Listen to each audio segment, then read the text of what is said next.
नमस्ते, मेरा नाम है डॉक्टर स्वाति कालरा और मैं मेदांता हॉस्पिटल गुड़गांव में सीनियर कंसल्टेंट पीडियाट्रिक्स हूँ। आज हम बात करेंगे मीज़ल्स की, जो कि बच्चों में होने वाला एक बहुत ही कॉमन इन्फेक्शन है और जिसको वैक्सीनेशन की हेल्प से हम टोटली प्रिवेंट कर सकते हैं।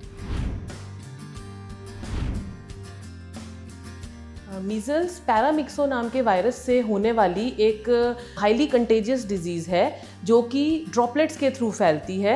जब कोई इन्फेक्टेड पर्सन कफ करता है, स्नीज़ करता है, तो उसके ड्रॉपलेट्स जो अनइन्फेक्टेड पर्सन है उसके बॉडी में सांस की नली से जाकर के लंग्स में चले जाते हैं और उसके थ्रू मीज़ल्स फैलता है। एक इन्फेक्टेड पर्सन के कांटेक्ट में आने से 7 से 10 दिन के बाद मीज़ल्स के लक्षण स्टार्ट होते हैं और 10 से 14 दिन तक इसके लक्षण रह सकते हैं। तो सबसे पहले पेशेंट को हाई ग्रेड फीवर, स्नीजिंग यानी कि छींकें, रनी नोज़ और आँखों के अंदर रेडनेस, यहाँ से ये सिम्टम स्टार्ट होते हैं और फिर चौथे 5वें दिन के करीब पेशेंट को एक रैश आना स्टार्ट होता है जो कि कान के पीछे से स्टार्ट होता है, फिर उसके बाद नेक पे, ट्रंक पे और पूरी बॉडी पे फैल जाता है। जनरली ये रैश हाथों और पैरों पे नहीं होता है। सो मीज़ल्स को हम एक वैक्सीनेशन के थ्रू प्रिवेंट कर सकते हैं, जिसको हम MMR वैक्सीन के नाम से जानते हैं, जो कि हमारे Indian academy of paediatric immunisation schedule का एक इम्पॉर्टेंट पार्ट है। 9 और 15 मंथ पे इसको अगर हम देते हैं तो मोर देन 90% केसेस में हम मीज़ल्स को होने से रोक सकते हैं। सो मीज़ल्स क्योंकि एक वायरस से फैलने वाली बीमारी है, सो जनरली हमें इसमें पेशेंट को सपोर्टिव ट्रीटमेंट देना होता है, जिसमें कि पेशेंट का हम हाइड्रेशन मेंटेन करते हैं, उसको रेस्ट करने को बोला जाता है एंड समटाइम्स कुछ सुपर एडेड इन्फेक्शंस हो जाते हैं क्योंकि ये बॉडी की इम्यूनिटी को लो कर देता है। तो उन केसेस में हमें कई बार पेशेंट्स को एंटीबायोटिक्स भी देनी पड़ सकती हैं।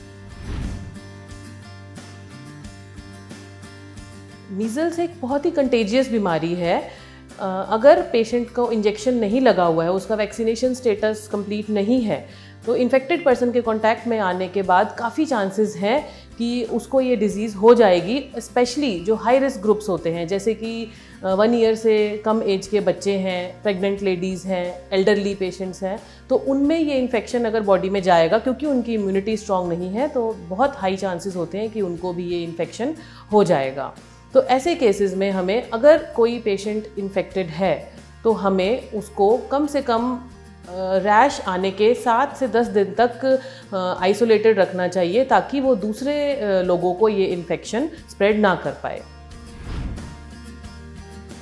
और मैं ये आप सबको सजेस्ट करूँगी कि अगर आपके घर में या फिर आसपास में कुछ ऐसे बच्चे हैं जिन्होंने अभी तक MMR का वैक्सीन नहीं लगवाया है, तो वो जल्द से जल्द अपने पीडियाट्रिशियंस के पास जा कर के इस वैक्सीनेशन को कंप्लीट करवाएं।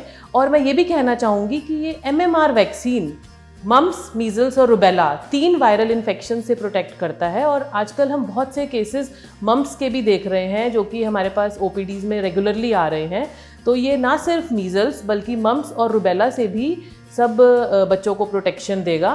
तो आप जल्द से जल्द अपने फिजिशियंस के पास, अपने पीडियाट्रिशियंस के पास जाएं और बच्चों का ये वैक्सीनेशन कंप्लीट करें।